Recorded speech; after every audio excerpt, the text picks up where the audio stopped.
할렐루야. 오늘 하루도 말씀으로 성령으로 충만한 하루가 되시기를 축복합니다. 예레미야 32장을 보고 있는데요. 어제는 왕이 질문하고 예레미야가 대답을 하는 내용이었습니다. 그런데 서로가 하나님의 음성을 깨닫는 데 있어서 전혀 다른 양상을 보여주었죠. 오늘은 예레미야가 기도하고 하나님께서 응답하시는 장면입니다. 왕과 예레미야는 전혀 영적인 컬러가 달랐는데 오늘 예레미야가 기도하고 하나님이 응답해 주시는 이 질문과 응답, 질의응답 사이에서는 어떤 양상이 보여주는지를 주목하면 좋겠습니다. 자, 오늘 말씀에 16절에 보면 내가 여호와께 기도했습니다. 자, 17절을 같이 읽어볼까요? 주 여호와여 보소서, 주께서 큰 능력과 펼친 팔로 하늘과 땅을 만드셨습니다. 주께는 너무 어려워서 못할 일은 없습니다.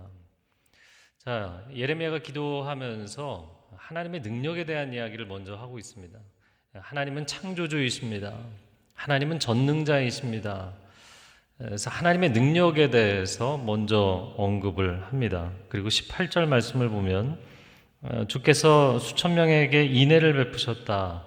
수천, 수만, 이 숫자는 10이라는 충만수를 세제곱을 한 게 이제 천이죠.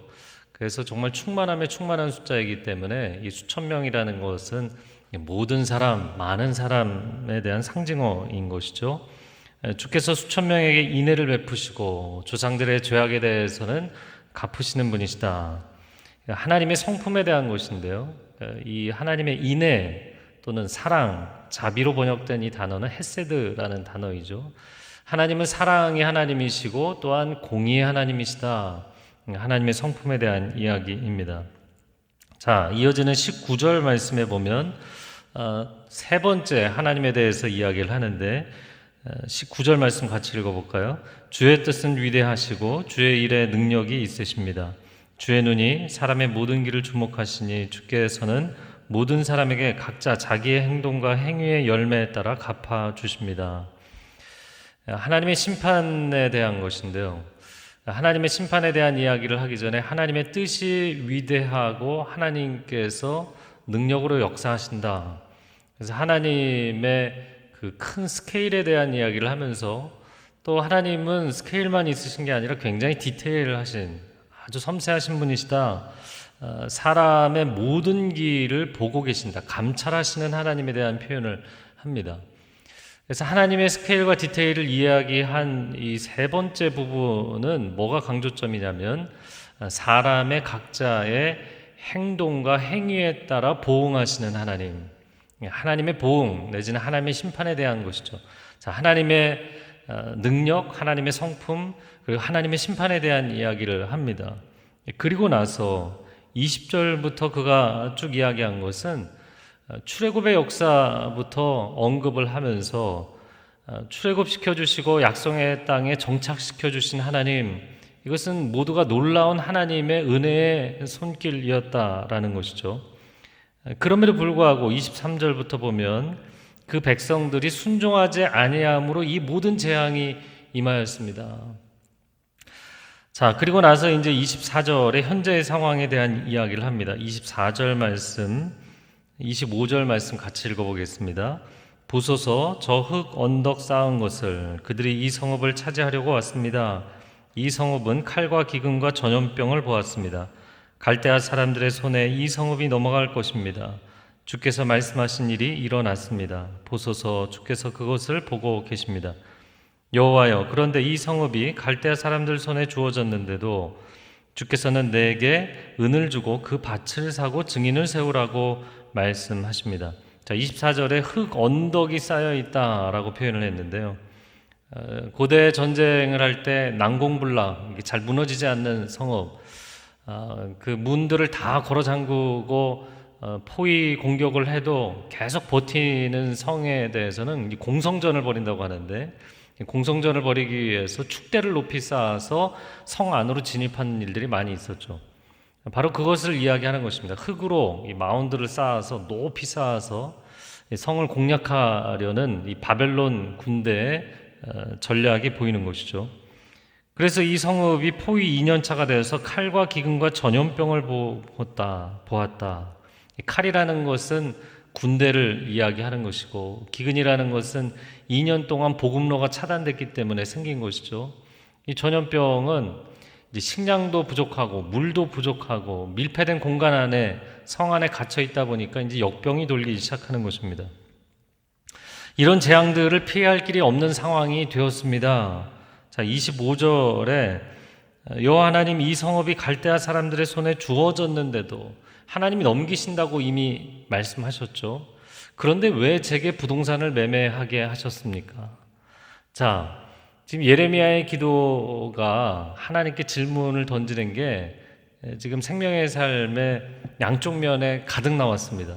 예레미야가 궁금한 내용은 뭐였나요? 25절 한 절뿐입니다. 그런데 25절 한 절이 본인이 사실 하나님께 질문하고 싶고 궁금한 내용인데, 그 내용을 이야기하기 위해서 하나님의 능력, 성품, 심판, 하나님의 은혜의 역사, 그럼에도 불구하고 우리가 하나님께 불순종해서 이 재앙을 받을 수밖에 없는 필연적인 상황. 여러분, 논리에만 필연적인 것이 있는 게 아니라 영적인 결과에도 필연적이 있는 것입니다. 우리가 하나님께 징계를 받을 수밖에 없는 상황에 이른 것을 설명을 했습니다. 자, 그러면 하나님은 심판을 이렇게 코앞에 두시면서도 왜 하나님은 회복을 말씀하십니까? 이에 대한 이제 하나님의 대답이 나오게 되는데요.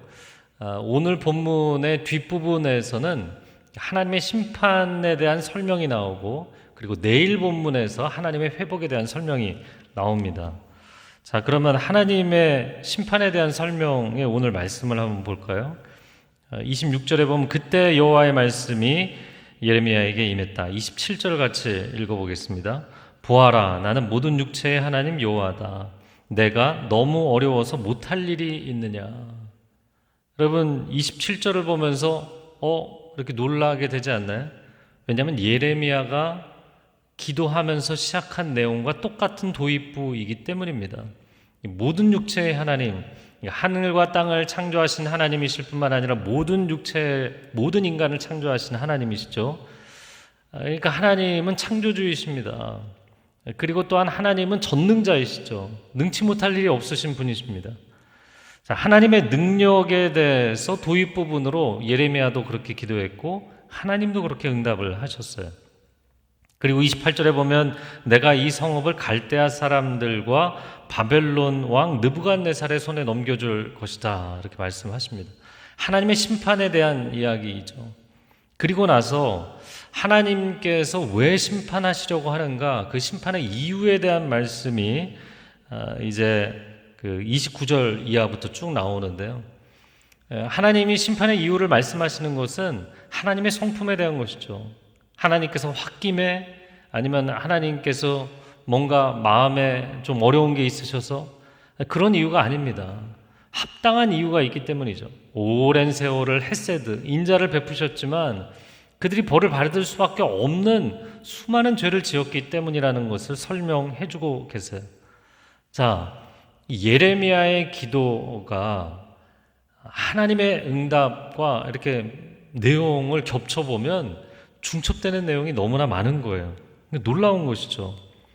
왜냐하면 예레미야는 하나님의 심정을 읽고 있고 이해하고 있기 때문입니다.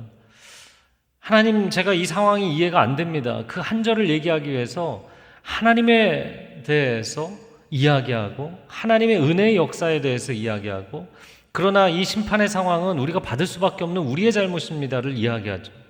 근데 하나님께서 응답해 주신 내용도 어떻게 보면 예레미야가 한 이야기와 거의 복사판의 내용이에요.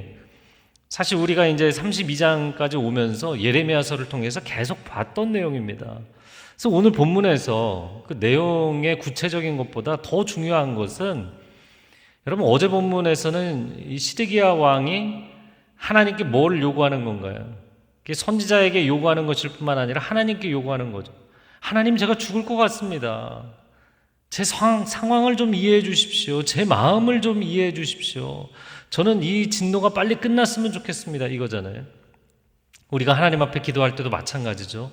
하나님, 제가 이 고난 가운데 있습니다. 하나님 전 세계적인 팬데믹 어려움 가운데 있습니다. 이게 빨리 끝났으면 좋겠습니다. 우리는 우리 마음을 알아달라고 이야기하고 하나님 앞에 우리 상황을 개선시켜달라고 기도하죠. 근데 예레미야는 본인이 궁금한 것은 아주 지엽적인 문제로 다루고 하나님이 그렇게 하실 수밖에 없는 하나님의 마음을 이해해드리는 기도를 했어요. 여러분, 수많은 사람들이 기도하면서 내 마음을 알아달라고 기도합니다. 그러면 하나님의 마음은 누가 알아들이나요? 하나님의 뜻과 하나님의 마음을 깨닫는 것이 진정한 기도의 목적인 것이죠. 진정한 기도의 목적지입니다. 우리가 내 뜻을 하나님 앞에 쏟아놓으려고 기도하다가 결국에는 하나님의 마음을 깨닫게 되고 역사를 향한, 인생을 향한 하나님의 섭리와 하나님의 디자인을, 하나님의 큰 그림을 이해하게 되는 것, 그것이 신앙생활의 궁극적인 도착지, 목적지인 것이죠. 그런데 왕으로부터 제사장, 관료, 백성들, 모든 사람들이, 당대 모든 사람들이 하나님 너무 힘듭니다. 좀 우리를 편하게 해주십시오. 제 마음을 이해해 주십시오. 이 기도만 하고 있었던 거예요. 우리는 지금 이 상황에서, 이 팬데믹 위기와 고통의 상황에서 어떤 기도를 하고 있나요? 왜 하나님께서 이렇게 끊임없이 오랜 시간 동안 하나님께서 진노하고 계실까요? 우리는 하나님의 마음을 헤아리는 기도를 하고 있는가? 내 상황을 아뢰는 것도 중요하지만 정말 하나님이 이 땅을 심판하실 수밖에 없는, 이 시대를 심판하실 수밖에 없는 그 이유에 대해서 우리는 하나님의 마음을 헤아리고 있는가? 하나님께서 이유에 대해서 말씀을 하시죠. 심판하시는 이유. 29절에서는 너희가 사는 집 지붕 위에서 바알을 섬기고 있지 않느냐. 그리고 34절에서는 내 이름으로 불리는 집에서 가증스러운 우상들을 세우고 성전에서도 우상 숭배를 하고 있지 않느냐. 집에서도 우상 숭배하고 성전에서도 우상 숭배하고. 35절에 보면 흰놈의 아들 골짜기에 바알의 산당을 짓고 자기 아들들과 딸들을 불 속으로 지나가게 몰렉에게 제사, 인신제사하고 있다는 거예요. 그럼 몰렉은 암몬 사람들이 주로 섬기던 암몬인의 주신입니다. 황소의 머리를 하고 사람의 몸통을 가지고 있고 두 팔을 벌리고 있어요. 근데 그 가운데 화로가 있는데, 한가운데 그 화로에 기름칠을 해놓고 그 화로 안쪽에는 불을 뜨겁게 달구는 거예요. 그리고 거기에 아기들을 올려놓으면 그 기름칠을 했기 때문에 아이들이 그냥 화로 안으로 미끄러져 들어가죠. 그렇게 자기 뱃속에서 태어난 자기 자식을, 아들, 딸들을 인신제사를 바치는 거예요. 상상하기 어려운 끔찍한 장면이죠. 자, 바알을 왜 섬기고 집에서, 심지어 성전에서. 여러분, 우리가 오늘날로 치자면 교회 와서, 성전에 와서 예배 드리지 누가 우상 숭배하고 있겠습니까? 누가 어떻게 소중한, 내 목숨보다 소중한 아들, 딸을 우상에게 생명을 바칠 수 있겠어요? 그러나 우리가 도대체 이해가 안 되는 이 이스라엘 사람들을 보면서 우리의 마음 가운데 판단할지 모르지만 우리 세대도 이 세대와 다를 바 없이 동일하게 우상 숭배를 하고 있는 것입니다. 바알이 무슨 신인가요? 풍요의 신이죠. 아세라는 쾌락의 신입니다. 돈이 전부가 된 세상이고 쾌락이 인생의 목적지가 된 세상입니다. 모든 것의 보상이 된 세상이에요. 그럼 아들, 딸들을 인신제사를 할까요? 여러분, 우리의 자녀들이 얼마나 세상의 경쟁에 내몰리고 세상의 목적, 세상이 추구하는 것에 내몰려서 수많은 아이들이 우울증에 빠지고 수많은 아이들이 온갖 중독에 빠지고 수많은 아이들이 인생의 허탈감에 빠져서 자살을 하고. 여러분, 우리나라 자살률이 얼마나 높은지 아십니까? 특별히 다음 세대의 자녀들이요. 우리가 우리 자녀들을 우상에게 바치지 않는 것 같지만 세상이 추구하는 좋은 대학 가서, 좋은 직장 가서, 돈 많이 벌어서 남부러울 것이 없이 사는 화려한 인생을 사는 것, 세상이 추구하는 것, 하나님께 바치는 건 다 두려워하잖아요. 만약에 내 자녀를 하나님이 쓰시겠다 그러면 요즘은, 예전에는 성원기도도 많이 했지만 요즘은 다 두려워해요. 꺼려합니다. 요즘은 신학교도 잘 안 보냅니다. 선교사? 왜 네가 선교사를 해야 되냐 이야기합니다. 그런데 세상의 신들 앞에는 수없이 우리 자식들을 갖다 바치고 있는 거잖아요. 심지어는 게임을 하다가 자기 자식을 돌보지 않아서 죽이는 부모들까지 나오고 있는 시대잖아요. 여러분, 우리의 죄악이 너무나 창궐하여서, 전염병이 창궐하기 이전에 죄악이 너무나 가득하여서 하나님이 진노하실 수밖에 없는 이 상황에 대해서 우리는 정말 하나님의 마음을 헤아리고 있는가? 예레미야가 하나님의 마음을 헤아리는 기도를 하니까 하나님이 그래, 내 얘기가 그거다, 그 얘기를 하고 계시는 거예요. 여러분, 오늘날 교회에는 성전에서 예배드리면서 어떤 기도, 어떤 예배를 드리고 있습니까? Bless me, bless me. 타미 테니라는 저자가 다윗의 장막에서 이야기한 것이 그것입니다. 여러분, bless the Lord, bless the Lord. 여호와 하나님을 송축합니다. 이게 예배잖아요. 근데 오늘날의 예배는 하나님 나에게 복을 주십시오. bless me, bless me. 이 예배가 됐다는 거예요. 여러분, 인간이 중심이 된 종교를 샤머니즘이라고 이야기하는 겁니다. 내가 복을 받아야만 결론이 나고 마침표가 찍히고 느낌표가 찍히는 신앙을 샤머니즘적 신앙이라고 이야기하는 것입니다. 그 시대나 우리 시대가 다르지 않은 상황에 놓여 있는 거예요. 이 예레미야서를 보면서 우리가 가슴을 치며 통탄하며 회개해야 되는 것은 하나님은 이 시대 가운데 징계하실 수밖에 없는 상황이 되었다는 것이죠. 그 하나님의 마음을 헤아리고 하나님이 진노하실 수밖에 없는 상황인 것을 공감하고 동의하고 엎드려 회개하며 나아갈 때 하나님은 진노하시고 징계하시겠지만 하나님은 또한 회복하시는 하나님이십니다. 우리의 이 말로 다 표현할 수 없는 죄악 가운데도 회복을 계획하시고 구원을 계획하시는 하나님께만 소망이 있습니다. 이 고백의 기도를 드렸으면 좋겠습니다. 여러분, 우리가 정말 교회를 참 폐허 가운데 교회를 세우고 나라를 세우고 경제를 세우고 여기까지 왔습니다. 그러나 근본으로부터 잘못된 샤머니즘적인 신앙 패턴과 샤머니즘적인 신앙의 동기들을 하나님 앞에 다 구정물과 같이 토해내고 회개해야 될 것입니다. 회개하지 않고 회복되면 또 무너지게 돼 있어요. 회개가 있는, 회복이 있어야만 우리는 정상적으로 건강하게 하나님의 은혜를 누릴 수 있을 것입니다. 이 시간 같이 기도하며 나아가기를 원합니다. 기도할 때 여러분의 처소에서 무릎을 꿇을 수 있으면 무릎을 꿇고 하나님 앞에 회개하며 기도하기를 원합니다. 우리가 세상이 원하는 것, 세상이 추구하는 것, 세상이 목적이라고 이야기하는 것을 쫓아가기 위해서 하나님의 은혜도 하나님의 도우심도 심지어 하나님의 진리의 말씀도 내가 잘되기 위해서 필요했던 것이지, 하나님을 위해서 내가 헌신하고 내가 드려지고 내 가정이 구별되고 내 자녀들의 인생이 하나님 앞에 쓰임받고자 기도하지 않았던 것, 나의 필요에 대해서만 하나님께 구했던 것, 세상의 성공과 물질과 쾌락을 구했던 것, 하나님 회개하며 나아갑니다. 하나님은 징계하실 수밖에 없는, 하나님은 전능하신 하나님, 사랑과 공의의 하나님이십니다. 이 시간 주여 한번 외치고 통성으로 기도하겠습니다. 주여, 오 사랑하는 주님, 이 시대 가운데 하나님은 징계하실 수밖에 없는 하나님은 공의의 하나님이십니다. 하나님, 우리가 이러한 죄악을 저지르고도 하나님 가정에서도 성전에 와서도 우리가 하나님을 온전히 섬기지 아니하고 우상 숭배하였던 죄악을 하나님 앞에 회개합니다. 우리를 용서하여 주시옵소서. 하나님, 이 시대 가운데 하나님 진노하실 수밖에 없는 자연의 재해로 곳곳에서 하나님께서 징계하시고 이 전염병의 창궐로 인하여서 하나님께서 징계하시는 것이 하나님 우리가 당할 수밖에 없는 상황인 것을, 하나님 우리의 죄악에 대한 마땅한 보응인 것을 하나님 솔직하게 시인하고 인정하는 사람들마다 하나님께서 은혜와 긍휼을 베풀어 주시옵소서. 나의 상황을 토로하고 하나님 앞에 간구하고 하나님 나를 도와주옵소서 기도하기를 원하지만, 지금은 하나님의 진노의 불길 가운데 우리가 엎드려 회개해야 될 때인 것을 고백합니다. 아직도 더 깊이 회개해야 될 때인 것을 고백합니다. 주여, 우리의 죄악을 주님 앞에 쏟아놓습니다. 우리의 거짓을 주님 앞에 쏟아놓습니다.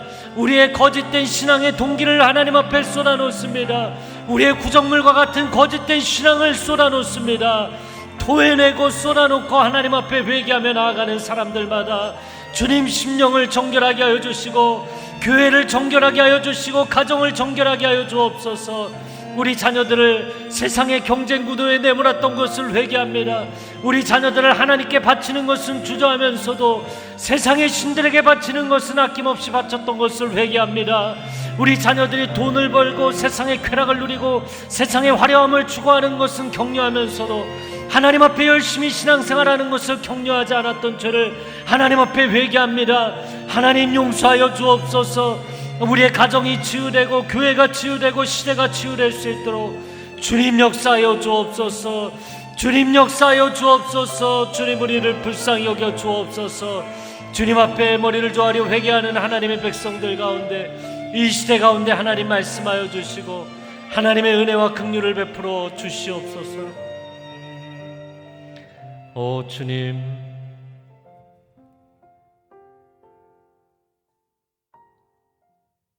이 시대는 어찌 보면 이방의 수많은 우상들을 섬겼던 예루살렘이 멸망하던 때 그 시대보다도 이 시대는 더 많은 우상들을 섬기고 있습니다. 난 이걸 아니면 살 수 없다고, 하나님 아니면 살 수 없다는 게 아니라 내가 이거 아니면 살 수 없다, 내 자식이 성공하는 거 아니면 살 수 없다, 물질 아니면 살 수 없다. 하나님, 우리가 붙들고 있는 우상들이 얼마나 많습니까? 하나님의 자리를 차지하고 있는 것들이 얼마나 많습니까? 이 모든 우상들을 주님 앞에 내려놓고 나아갈 때 하나님, 우리를 정결케 하여 주옵소서. 성령의 불로 그리스도의 보혈로 덮어주시고 정결케 하여 주시고 오직 하나님 한 분만 사랑하는 참된 신앙의 회복이 있게 하여 주옵소서. 이제는 우리 주 예수 그리스도의 은혜와 하나님 아버지의 극진하신 사랑과 성령의 교통하심이 하나님 앞에 엎드려 회개하며 나아가는 귀한 하나님의 백성들과 소중한 가정과 자녀들과 일터 위에, 한국교회 위에, 저 북녘 땅 위에, 그리고 선교사님들 위에 이제로부터 영원토록 함께하여 주시기를 간절히 축원하옵나이다. 아멘.